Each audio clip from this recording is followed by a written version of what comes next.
কাল বিলম্ব না করে, কালক্ষেপণ না করে যে সমস্ত এলাকা অ্যাফেক্টেড হওয়ার সম্ভাবনা ইতিমধ্যে ঘোষণা হয়েছে, সবাইকে এক্ষুনি নিরাপদ আশ্রয়ে যাওয়ার জন্য অনুরোধ করছি। সেখানে প্রায় আমরা 8 থেকে 9 হাজার আশ্রয় কেন্দ্র ইতিমধ্যে আমরা রেডি করে রেখেছি, যেগুলি তৈরি আছে, এবং সমস্ত আশ্রয় কেন্দ্রগুলিতে পর্যাপ্ত খাবার, শুকনো খাবার, বিস্কুট এবং পানি সহ আমাদের এবং চিকিৎসা সামগ্রী ইতিমধ্যে আমাদের পৌঁছে গেছে।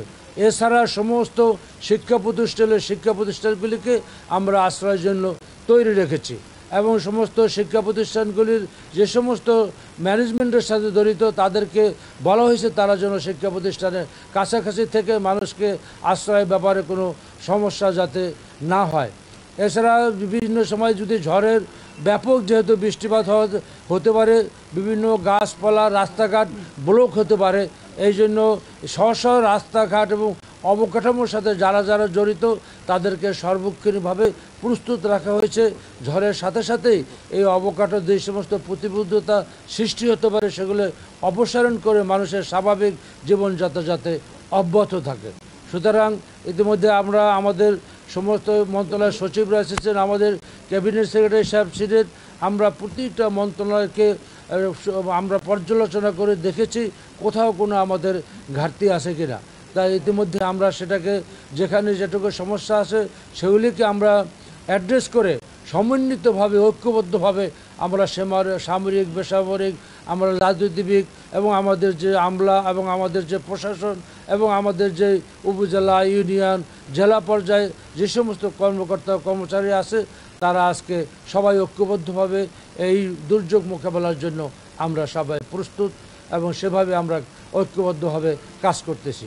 আমাদের প্রায় 8 লক্ষর বেশি মানুষ অলরেডি আশ্রয় নিয়েছে।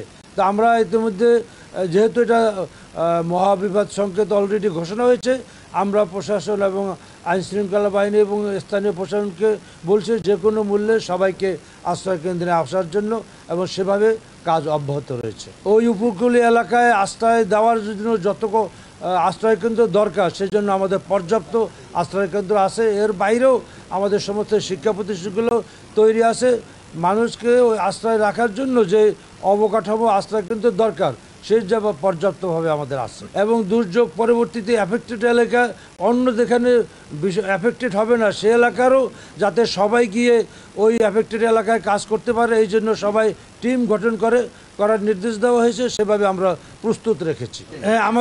আমাদের সমস্ত সেনাবাহিনী, কোস্টগার্ড, আমাদের নৌবাহিনী এবং আমাদের সিভিল প্রশাসন, আমাদের লোকাল প্রশাসন সবাই আমরা ঐক্যবদ্ধভাবে এটার ফেস করার জন্য আমরা তৈরি হয়ে আছি। হ্যাঁ, পাহাড়ের জন্য আমাদের সেনাবাহিনী, ফায়ার ব্রিগেড, আমার সিভিল ডিফেন্সে তারা ঐক্যবদ্ধভাবে সেখানে কাজ করার জন্য তৈরি হয়ে আছে।